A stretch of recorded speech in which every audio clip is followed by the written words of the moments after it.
ठीक है, तो अब हम पढ़ेंगे part 8 of the Indian constitution, जो कि है यूनियन टेरिटरीज। इसमें कहाँ से कहाँ तक के आर्टिकल्स हैं? इसमें है 239 से 241 तक। तो 239 का 1 हमें कहता है the administration of the union territory shall be run by the president of the India.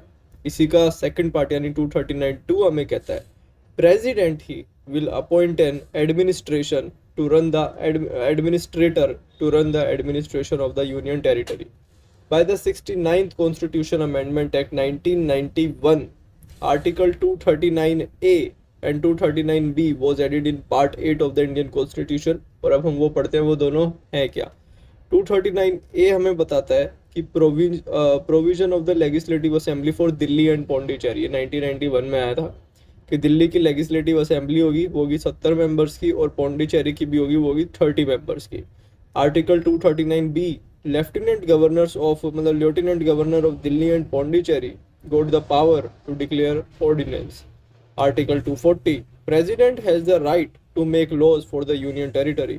और article 241, there shall be a high court for each union territory.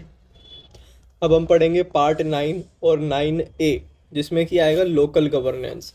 सबसे पहले पंचायत, जिसके आर्टिकल्स हैं आर्टिकल 243A से O, और म्यूनिसिपैलिटी जिसके article 243P से Z।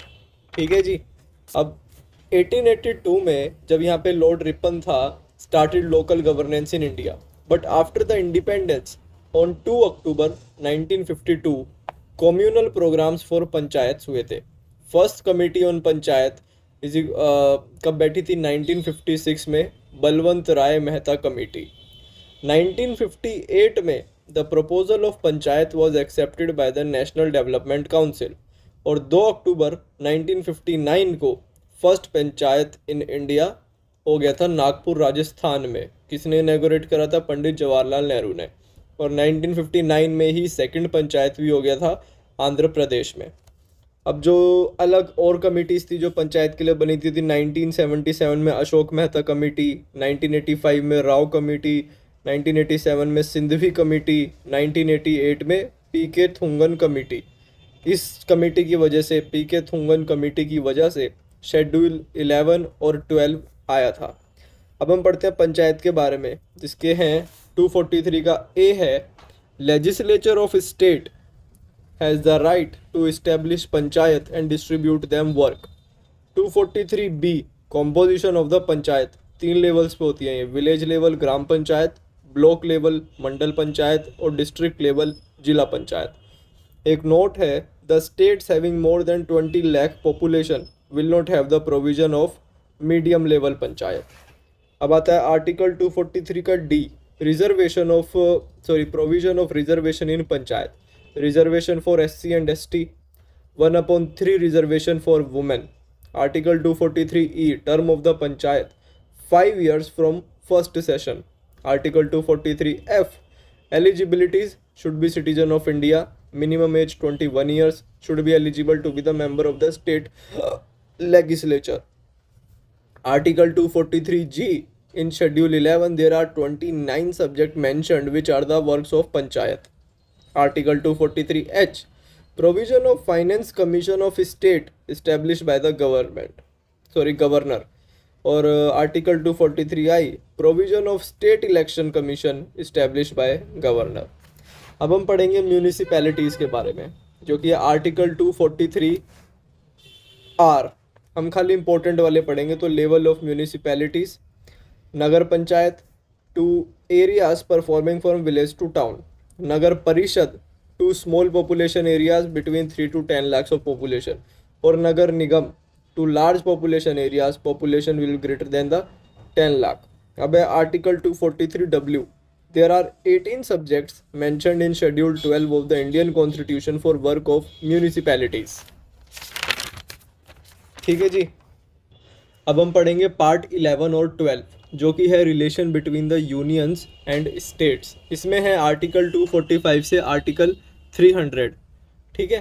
तो India is union of states. Parliament can create a new state, change boundaries of existing states, और wipe out a state existence by a simple majority।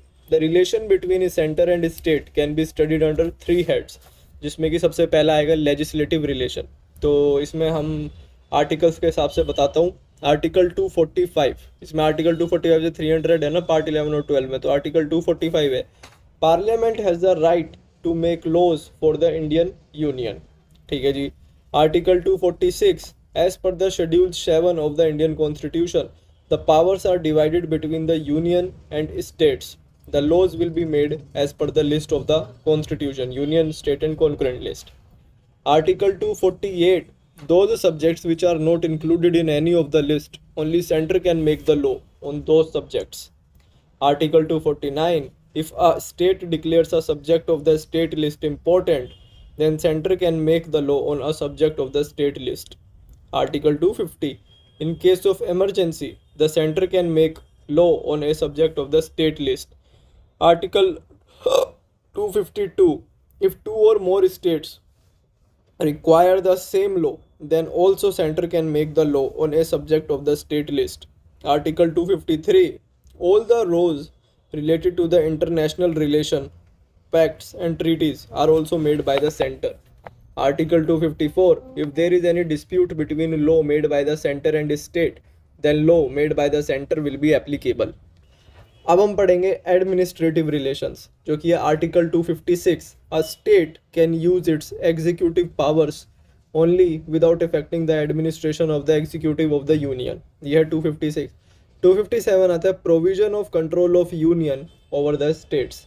Article 258 हमें क्या कहता है, power of union to give works to state, appointment of governor, all India services, जो कि आएगा article 312 में, आगे चल के देखेंगे। रिवर डिस्प्यूट कमिटीज आर्टिकल 262 में जो आएगा। अब हम पढ़ेंगे फाइनेंशियल रिलेशंस, जिसमें आता है सबसे पहले article 266, consolidated fund of India. Article 267, contingency fund of India, जो कि करने मतलब इसमें से पैसा निकालने के लिए प्रेसिडेंट की परमिशन लगती है। आर्टिकल 280, जो कि है फाइनेंस कमीशन ऑफ इंडिया, ये 1951 में स्टार्ट हुआ था। After every 5 years, the President of India will make a finance commission, consist of 1 chairman and 4 other members, जिसको प्रेसिडेंट ही अपॉइंट करते हैं। एलिजिबिलिटीज़ क्या होती है इसकी, who is eligible to be a जज of high court, who is eligible to be a CAG, having good knowledge of the administration and finance, having good knowledge of economics, और इनका term होता है 5 year से 65 साल की as तक। इनके काम क्या होते हैं, to distribute money between union and states, to distribute money between consolidated and the contingency fund of India, to give the financial advice to the president of India. अब हम पढ़ेंगे पार्ट 14, जो कि है services under union and states. इसमें article 308 से 323 तक का मामला चलता है। ठीक है जी। सबसे पहले पब्लिक सर्विस ऑफिसर्स, जैसे कि काउंसिल ऑफ मिनिस्टर्स होते हैं, ये टेम्परेरी एग्जीक्यूटिव होते हैं, लेकिन जो पब्लिक सर्वेंट्स होते हैं ये परमानेंट एग्जीक्यूटिव होते हैं। इसमें हम सबसे पहले पढ़ेंगे इंडियन सिविल सर्विस, जो कि सेटअप हुआ था 21 अप्रैल 1793 में by the Lord Cornwallis, ICS।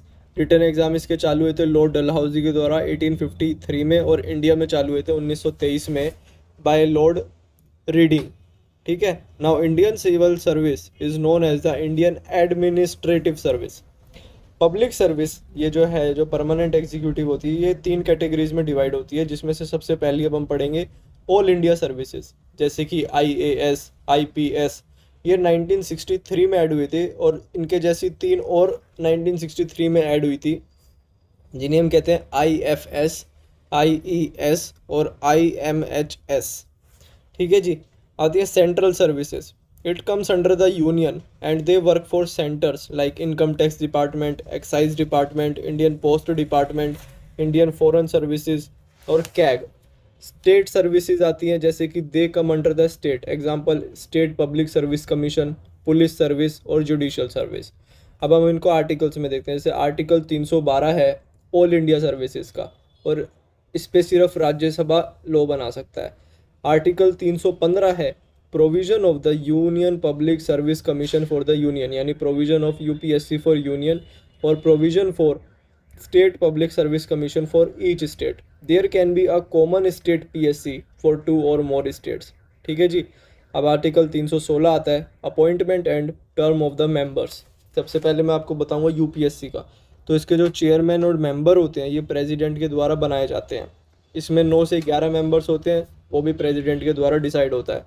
Term of chairman 6 years और 62 ईयर ऑफ एज। रेजिग्नेशन ये प्रेसिडेंट को देते हैं। इनकी एलिजिबिलिटीज़ क्या होती हैं? सिटीजन ऑफ इंडिया, एज इनकी लेस देन 65 ईयर होनी चाहिए और minimum 10 year experience in central government service.